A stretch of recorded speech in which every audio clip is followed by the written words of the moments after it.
Comenzamos nuestro café y té, vamos a hacerlo hablando con la autora de este libro, del libro que tengo en mis manos, Teresa la Mujer. Habla de Santa Teresa de Ávila a las puertas de la muerte. Y es un libro que ha escrito Elena Cosado, que la tengo conmigo aquí en Café y Té. Elena, ¿qué tal? Buenas tardes. Hola, buenas tardes. ¿Cómo estás? Bien, un poquito nerviosa, pero feliz de estar en tu programa. Oye, yo la conocí a ella hace un par de semanitas cuando quedamos para ver el libro, que me lo dio para que lo leyese. He estado leyéndolo entero, no he podido, pero he leído parte del libro. Todavía estoy en ello, tengo que ser sincera. Y ya este libro, me parece que tú como mujer, escribiendo lo que ella a las puertas de la muerte podía pensar y hablar de toda su vida, ¿cómo se te ocurre escribir esto de Santa Teresa de Jesús como la conocemos? Pues porque precisamente es una versión de Teresa que no es la que conocemos. Y yo quería innovar, quería hacer algo diferente. A mí me atrajo ella primero como escritora, porque es una escritora maravillosa, y es mujer, y firmaba su obra, es de las... Yo creo que la primera mujer que se impone como escritora y que reivindica el hecho de que las obras son suyas y las firma, y son obras bellísimas, o sea, de una belleza sobrecogedora. Entonces me atrajo por ahí y me atrajo su carácter. El hecho de que fuera tan impetuosa, con tanta voluntad, y sin embargo esas enfermedades físicas, o sea, tan débil físicamente, pero con tanta fortaleza interior, me encantaban sus valores, su voluntad. Y entonces decidí dar una visión inédita de ella. Porque... Inédita, y es una visión que tú has plasmado en el libro según te iba viniendo a tu imaginación, o también con datos de otras novelas o libros que te han podido servir de apoyo. Son ambas cosas. Ambas cosas. Entonces, lo que era el reto era que fuera algo inédito, porque se habían publicado muchísimas obras sobre ella con el 5º centenario, ha habido una avalancha de obras sobre ella, y ella misma ha escrito mucho, y luego sobre todo que hace 500 años, y se ha tergiversado mucho su personaje, hay mucha leyenda, hay mucha, no sé cómo decir, hay una falsa imagen en cierta forma superpuesta a la santa de verdad. Entonces para mí se trataba de depurar, de ir quitando todo lo que se le ha ido añadiendo y de imaginar cómo era la mujer de verdad, de carne y hueso, al desnudo en cierta forma, totalmente sincera. Y para imaginarla totalmente sincera tenía que ser totalmente libre. Y la única forma de ser totalmente libre es estar a las puertas de la muerte, porque ya no hay nada que temer, ya no hay consecuencias. Ahí ya ella, bueno, ella, es que no sé cómo decirlo, si ella o tú, en boca tuya, en palabras tuyas, habla de que también se siente, bueno, pues pide, ¿no?, confesarse, pide perdón porque también ha pecado, ¿no? Nos llega una imagen muy cercana, ¿no? Como una mujer de carne y hueso que tiene sus pecados y sus alegrías y todo como cualquier otra mujer, ¿no? Pues de eso se trataba. Porque de hacerla más humana. Es que no la vemos a la humana, vemos siempre una santa, con unos éxtasis impresionantes, una gran fundadora, una escritora. ¿Y dónde está la mujer? O sea, hay muchas capas, muchos personajes, pero ¿dónde está el ser humano? Y sin embargo, cuando la leemos a ella, vemos al ser humano, con sus dudas, con sus sufrimientos, con sus pequeñas flaquezas, porque no era perfecta. Y para mí es bonito que no fuera perfecta, porque nos podemos identificar mucho más con alguien que tuviera, pues, pequeñas flaquezas, pequeñas vanidades, pequeñas dudas, que una persona absolutamente perfecta que es inaccesible. Entonces, dentro de sus inmensas virtudes, pues vemos también pequeños síntomas de debilidad que la hacen mucho más cercana. Las personas que hayan leído obra de Santa Teresa se van a sentir con este libro muy bien, ¿no?, de poder leer la vida y realmente descubrir a la mujer, pero aquella persona que no haya leído nada de su obra, no sepa nada de Santa Teresa, va a poder conocer este personaje a través de este libro, del libro que tengo aquí en mis manos, y que se presenta el jueves en el FNAP, en Marbella, en el Centro Comercial La Cañada. Va a poder conocer detalles de la vida de ella, sí, sin saber nada. Sin saber nada. Sin saber nada. Imagínate a alguien que no sabe nada, pero quiere leer este libro. Pues precisamente, lo que va a ver es una mujer que tiene aventuras, cómo llega a la fe, cómo decide ser monja, su relación con los hombres, si tuvo pretendientes o no, cómo se comportaba con sus hermanos. Yo no voy a decir si tuvo pretendientes o no. No hay que traicionarlo. Y luego es un buen acercamiento a sus obras, porque bueno, mi base principal ha sido las obras de la propia santa y el libro está lleno de citas encubiertas. Entonces los lectores de la obra de Santa Teresa lo van a reconocer y los que no, es una excelente introducción a sus obras para luego seguir leyéndola. Citas parte de sus obras en el libro. Claro. Y hace referencia como a qué obra. Una de ellas que allí a ti haya sido tu pilar. Mira, el libro de la vida es en realidad su autobiografía, lo que pasa es que no es su vida entera, pero ella misma cuenta su vida y lo que ella llama su mudanza espiritual, o sea, cómo llega a Dios, qué mercedes le hace el Señor, qué dudas tiene, cómo la tratan sus confesores, todo eso lo cuenta ella. Y luego, claro, tú te has apoyado en ese libro, claro, para versionar con lo que también tú te has imaginado y con la verdad, ¿no? Ha sido como una mezcla. Ha sido leer un poco entre líneas. Claro. O sea, qué quería decir ella y a lo mejor no pudo decir. Y luego hay muchas citas encubiertas, bueno, que son citas textuales, pero sin comillas, que están ahí, que el lector que la conozca lo ve. Claro. Luego sus poemas son bellísimos. Vivo sin vivir en mí, o para vos nací, vuestra soy, para vos nací, ¿qué mandáis hacer de mí? Tiene unos poemas bellísimos y están recogidos en cierta forma. Elena, para que la gente te conozca un poquito, vamos a contar algo de ti, porque no es el primer libro que escribe Elena. Ella lleva ya varios libros en su haber. ¿Te cuento de otros libros? Otros libros. Dime, otros libros. Cuéntame cómo se inicia toda tu carrera como escritora, porque tú te dedicas a escribir, pero aparte haces otras cosas, no solamente escribes. Pero empecé a escribir muy pequeñita. Empecé a los 7 años y empecé pues un poco como Santa Teresa. Ella tenía problemas de huesos, decía, y yo también. Entonces la enfermedad está muy ligada a la escritura, en cierta forma. La escritura es como un consuelo.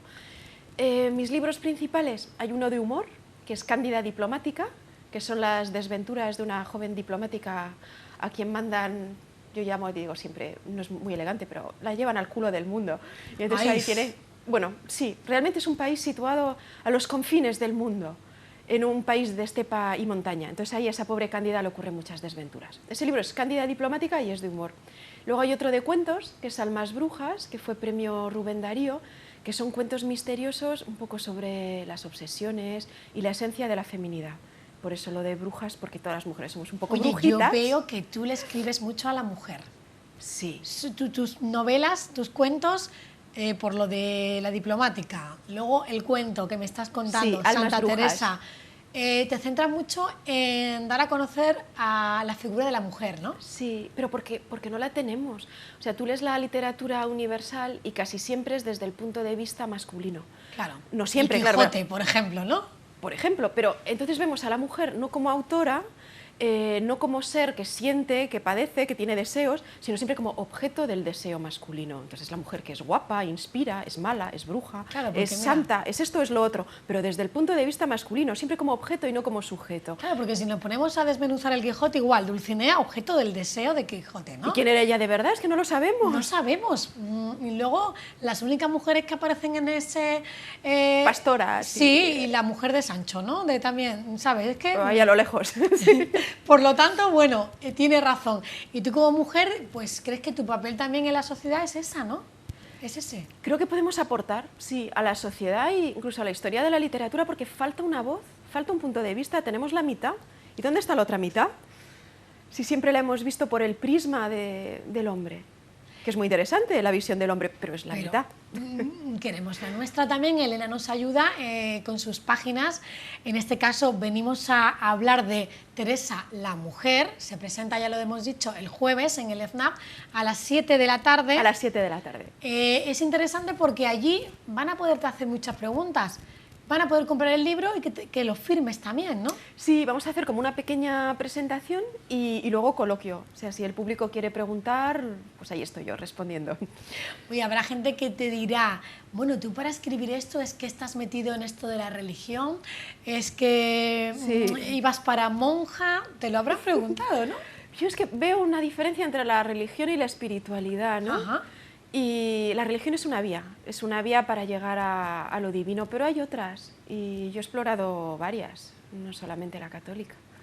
Oye, háblanos un poquito más de ti, no solamente de tu faceta de escritora, ¿cómo llegas a, bueno, aparte de eso, tú tienes una profesión que no es la de escritora? Yo soy diplomática. Ella es diplomática, ¿y actualmente trabajas o estás dónde? Actualmente estoy en excedencia hasta el día 15 de junio, se me está terminando la excedencia. ¿Y dónde estabas anteriormente? Antes estaba en Ginebra, Fui consejera ante la Conferencia de Desarme en la ONU, es la misión de España ante Naciones Unidas y otros organismos internacionales, y antes era segunda jefatura en Kazajstán, con acreditación múltiple en Kirguistán y Tayikistán. Bueno, y eso era la estepa, ¿y tú apasionante. de esos países no has escrito nada? Sí, y también. más que saldrá. Y más que saldrá. Sí. Y bueno, que entonces has tenido un buen lugar de inspiración, ¿no? Es que yo creo que uno se inspira bastante de las propias experiencias, de las lecturas. Claro está, en el caso de Teresa, pues es más un libro que surge de lecturas que de experiencias, porque yo, lógicamente, pues no soy una monja del siglo XVI. Claro, es que ella era una monja del siglo XVI. Además que yo le he preguntado antes de empezar la entrevista, porque yo me crié en Sevilla y ahí está Santa Teresa de Jesús, una parte, ¿no? Porque esta mujer fue canonizada y mucho de su cuerpo fue para todos los lugares del mundo, no solamente de España. Eso es el primer capítulo del libro. El primer capítulo, sí. En que ella tiene una visión, ella se encuentra pues muy enferma, escribiendo estas memorias o este testamento espiritual, que es la ficción de la novela, y entonces tiene una visión en que ve que una vez muerta, su cuerpo es incorrupto, huele a rosas, dicen que por lo tanto es santa porque después de 9 meses enterrada huele a rosas, y entonces lo que hacen es descuartizarlo y repartirse los trozos. Y es bastante sobrecogedor y un poco macabro, porque incluso el padre Gracián, que fue en cierta forma su aliado, pero también su gran amor, se lleva el dedo meñique y se lo pone de amuleto. Y todo eso tú lo eso sabes porque lo has investigado.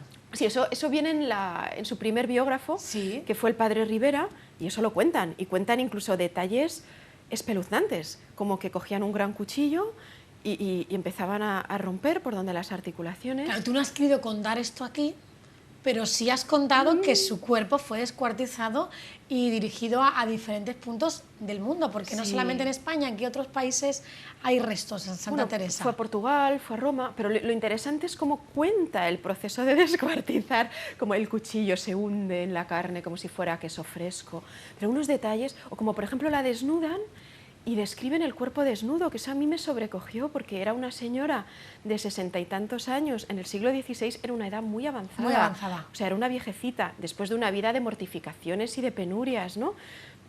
Y de una salud más que precaria, o sea, ella tuvo una salud terrible toda su vida, realmente quebradiza. Y entonces la desnudan y se ponen a observar el cuerpo y dicen con comentarios como: y observé sus pechos altos y llenos. Dices, no puede ser. Y blancos. No puede ser, y blancos. Claro, no le había dado el sol, llevaba el hábito, pobrecita, ¿cómo no iba a estar blanquita?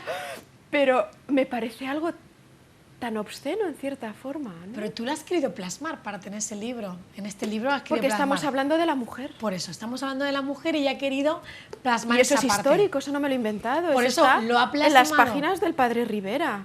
O sea, eso lo hizo un sacerdote. ¿Qué pechos más bonitas tiene la monja muerta? O sea, a mí me... Te sobrecoge. Se me Te pone impacta. la carne de gallina. Oye, Elena, no tenemos mucho más tiempo para seguir, pero primero, tenemos que decir que el libro, lo recordamos, que se presenta el jueves en el FNAC, que allí ella podrá firmar ejemplares y bueno, y sobre todo hablar de él, y habrá un coloquio. También tiene una entrevista el mismo jueves por la mañana con mi compañera, no, el miércoles, con mi compañera Marina en radio, que también contarás muchas cositas sobre el libro. Hay muchas anécdotas y muchos detalles Hay de su muchas vida. anécdotas de su vida. Tendréis que venir a otro programa para contarme solo anécdotas de ella. Pues encantada. Vamos a contar una antes de despedirte. Pues una cosa que, por ejemplo, la gente no sabe, que es que ella tuvo una etapa en que era una de las jóvenes más bellas, deseadas y elegantes de Ávila, que quedó huérfana de madre a los 12-13 años y que su padre la metió en un convento porque temía por su honra. Claro. Que tenía una corte de admiradores De y de chicos ahí pretendientes, sí, y que parece que ella pues no era del todo virtuosa. Y eso es algo que sorprende en una santa. Es decir, que ella se metió en el convento porque su padre quiso, no por convicción. Ese fue el primer convento, ahí no Claro. tomó el hábito. O sea, Ahí ella, no tomó. ella tenía unos 16 años, pero era con madres agustinas, en Nuestra Señora de Gracia, y ahí es donde ella en cierta forma descubre su vocación. Pero primero ella lo sufrió mucho porque su padre, bueno, no era un castigo, pero ella lo vivió como tal, Como era tal. para protegerla, porque en esa época la honra era muy importante. Claro, pero tú imagínate que te hacen a ti eso con 14, 15 años. Y encima cuando eres la más guapa del pueblo. Sí, la más guapa. Iba siempre muy arreglada y además cuenta los detalles. Sí, sí, sí. Que ella se perfumaba, se ponía almizcle y azahar, aceite de almendras dulces, se pintaba, eran los polvos de arroz y el col para los ojos, para dar una mirada profunda. Y entonces esta niña iba pues muy arregladita y muy guapa. Todo eso que tú cuentas también está en su biografía. Eso está sobre todo en el libro de la vida, lo cuenta ella misma. En el libro de la vida, lo cuenta ella misma. Así que yo invitaría a la gente a que tuviese este libro para leer La mujer y el otro para que vaya un poco de alguna manera conociendo la vida de ella y vaya viendo, ¿no? Es un poco dos libros para llevar un poco a la par, me imagino, ¿no? Pues Elena, mucha suerte con tu libro y tu nuevo destino cuando te des otra vez, termine tu excedencia. 15 de junio. Lo sabrás. No, ya lo sé. Ah, ya lo sabes. Sí, me quedo en Madrid una temporada como jefa de estudios de la Escuela Diplomática. Vale, y después no sabes. Misterio total, no sé ni el continente. Ya me lo contarás. Un WhatsApp y me invito? lo cuentas. Pues sí, me invitas que yo voy a verte. Elena, encantada, gracias por placer, acompañarnos. María José. Nosotros vamos a ir a una noticia que preparamos desde redacción y enseguida vamos con otros asuntos en Café y Té.